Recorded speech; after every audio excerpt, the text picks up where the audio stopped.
Oi, mamãe, oi, papai, tudo bom? Sejam bem-vindos ao nosso canal no YouTube. Eu sou Jéssica Costa, fundadora do Instituto Somos Pais, orientadora educacional e coach. Vocês estão assistindo a série sobre educação positiva, que tem como base a disciplina positiva. Nós já estamos na nossa 10ª aula. Assistam as aulas anteriores, porque realmente é uma sequência, principalmente a aula anterior, a aula 9, onde eu falo como é que a gente foca na solução e não repete o padrão, e não foca nos problemas, que nós estamos muito acostumados a focar no não e esquecemos de focar no sim. A nossa aula hoje, a penúltima aula, já é um pouco mais detalhado sobre como é que a gente vai encorajar a criança, porque a disciplina positiva, relembrando, recapitulando para quem está esquecendo, a gente faz um trabalho de encorajar a criança para tirar o melhor dela, né? Então, entrando um pouquinho mais nesse quesito, quero conversar hoje sobre como é que a gente faz isso. Tem muito a ver também com essa questão de focar no sim, de focar no reforço positivo e não no negativo.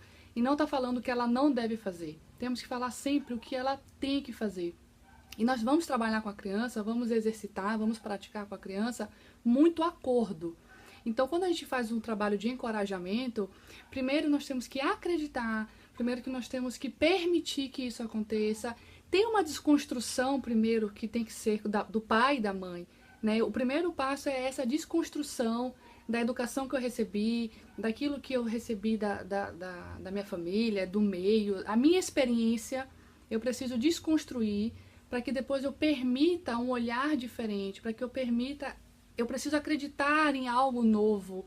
E às vezes é difícil acreditar no novo quando a gente não quebra esse padrão. Então esse é o primeiro passo, tá bom? Vamos desconstruir e aí depois a gente vai construir um caminho novo. Depois a gente vai fazer esse trabalho de permitir, de aprender a ensinar através desse diálogo. Então tudo que acontece, todos os momentos, durante o dia inteiro, sempre você vai estar ensinando a criança, conversando com ela, dialogando com ela, que ela não pode fazer determinada coisa.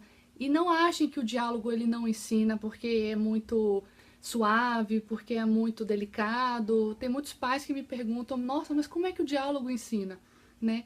Quando a criança faz algo de errado, digamos que ela realmente quebrou alguma coisa, bateu no irmão, subiu na cama, subiu no sofá, quebrou algum móvel, ela fez algo de errado. A disciplina positiva, primeiro, ela trabalha muito na prevenção. Então, a gente vai vir com todo um trabalho anterior para que não aconteça isso. Quando a gente já está educando com a disciplina positiva, que não é fácil, mas é um trabalho realmente diário, super, né? É contínuo esse trabalho. Quando você faz isso de uma forma antecipada, você evita muito, acredite, vocês evitam muito essas explosões. E esse passo anterior, ele é embasado no diálogo, né? Precisa ser dito o que pode ser feito, o que não deve ser feito, dar as causas do que não deve ser feito. Não esqueçam das aulas anteriores, né? Reforçem a importância. Falem das emoções, falem dos sentimentos, falem do que vocês estão sentindo, para que a criança consiga entender esse passo anterior. Mas a criança também é criança, fazendo criancices, então elas vão cometer algumas coisas, né? Até porque existe uma diferença, né? A criança ela já entendeu algumas coisas e ela já não comete essas coisas. Só que ela está descobrindo todo esse mundo. Então vai chegar uma hora em que vai ter coisas novas que ela vai aprender e com isso ela vai passar o limite, né? Nossa, mas eu já ensinei que não deve ser feito isso, ainda está fazendo. Provavelmente pode ser uma coisa nova, então ela vai extrapolar o limite para aprender se pode ser feito ou não pode ser feito. Então vai existir um mau comportamento daquilo que você já falou e que ela ainda está tentando, está internamente processando para aprender o que pode e o que não pode, mas também vai existir esse outro bloco das coisas novas, certo? E quando acontece isso, né? A criança pegou a comida toda, jogou no chão, como por exemplo, alguns atendimentos que eu faço, né? Que eu recebo e que a gente faz por Skype. Então, a criança bateu no irmão, jogou a comida no chão, os comportamentos, né? Não quer ir dormir, não quer tomar banho, ou seja, um mau comportamento. Também já falamos disso, teve uma aula para falar desse mau comportamento, não esqueçam nunca do que significa o mau comportamento. O que é que vocês vão fazer, gente? Não é colocar de castigo, não é punir a criança. Ai, você bateu no seu irmão, que coisa feia. Vai pro castigo, vai pro seu cantinho do pensamento. A criança não entende o que é castigo, não entende o que é punição. E isso só vai reforçar medo, insegurança, Isso vai estar ensinando para a criança esses sentimentos negativos de que o meu pai é maior do que eu, é tipo um opressor, um agressor, né? Vocês vão estar ensinando que o mais forte, que o mais alto, que o que grita mais é o que manda, é o que está dominando. E a gente não quer isso com as crianças, a gente não quer essa relação do dominado e do dominador. A gente quer uma relação igualitária. Então, quando acontecer algo, um mau comportamento, o que é que a gente vai estar fazendo? Simplesmente, sempre respeitando a criança, num tom firme, não é falar alto, e também não é falar, ai, a mamãe não gostou, é ser firme.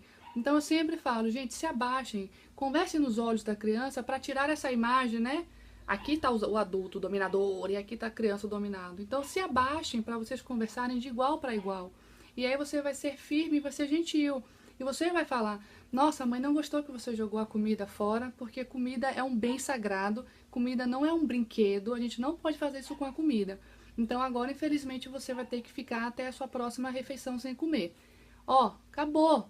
Vocês entendem? Isso já é uma dinâmica de disciplina positiva, isso já é algo que você faz. Então eu fui firme, eu fui gentil, eu respeitei a criança, mas eu preciso também mostrar para ela a consequência do que ela fez.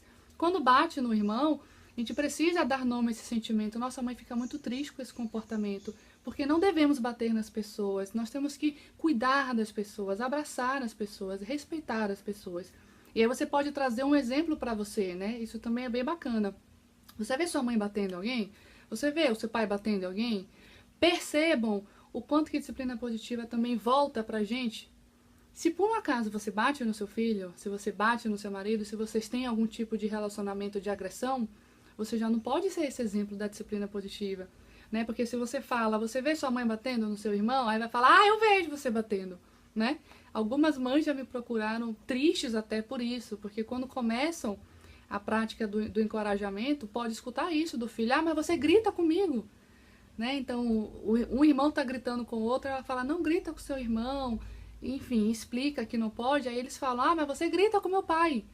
Então, a disciplina positiva é uma filosofia de vida que vai mudar primeiro internamente, tudo que eu entendo, tudo que eu preciso praticar o respeito mútuo, eu preciso praticar empatia e amor ao próximo, né, para que depois meus filhos sigam esse caminho. Então, quando acontecer a briga dos irmãos, é reafirmar, nossa, a mãe não grita com você, não grita com seu irmão, não grita com a sua irmã, não grita com seu pai. Dê esses exemplos para que a criança entenda. Se esse comportamento permanece, né, eu recebo de alguma forma bastante queixa dessas brigas de irmãos. Por isso que eu estou dando mais esse exemplo. Se essa briga continua, a depender da idade, acima de 4 anos de idade, você pode simplesmente confiar e falar, olha, eu tenho a total confiança em vocês, que vocês são capazes de resolver essa solução sozinhos. E deixa os dois juntos, por exemplo, essa é uma dinâmica até da disciplina positiva.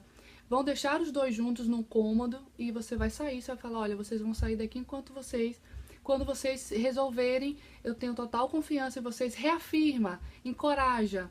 Sei que vocês são capazes, a mãe confia em vocês, sei que vocês são totalmente capazes de achar uma solução para esse problema. Quando vocês encontrarem, a mãe vai retornar, sabe? Vocês precisam, nós precisamos acreditar mais nas crianças, ouvir mais as crianças, passar mais a decisão para as crianças.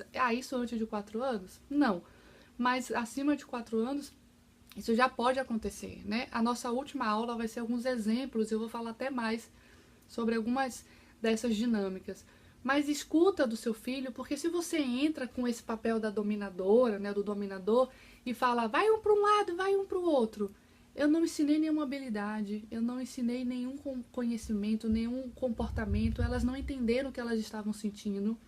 É claro que também pode precisar uma conversa, né? Estão lá brigando, existe alguma razão para isso? Nossa, então vamos conversar. Era briga de ciúmes. Bom, o que você está sentindo, meu filho, é ciúmes do seu irmão mais novo ou vice-versa.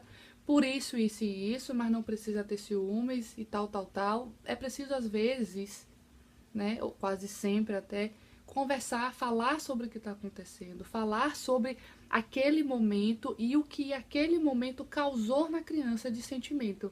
E fale desse sentimento e também tente trazer para você esse exemplo, né? Então, eu sei que você está com ciúmes do seu irmão porque ele fez isso e você está tendo tal comportamento. Eu também sei o que é isso, eu também tenho ciúmes às vezes, sei lá, Aí dá um exemplo, eu tenho ciúmes às vezes do papai de vocês quando ele faz determinada coisa. E aí eu preciso me acalmar para poder resolver esse problema. Como é que a gente pode se acalmar? Olha só que bacana, né? Então, o encorajar a criança, além de fazer aqueles passos anteriores, de desconstruir, acreditar, se permitir, o encorajar é levar para a criança a solução, trazer dela a solução.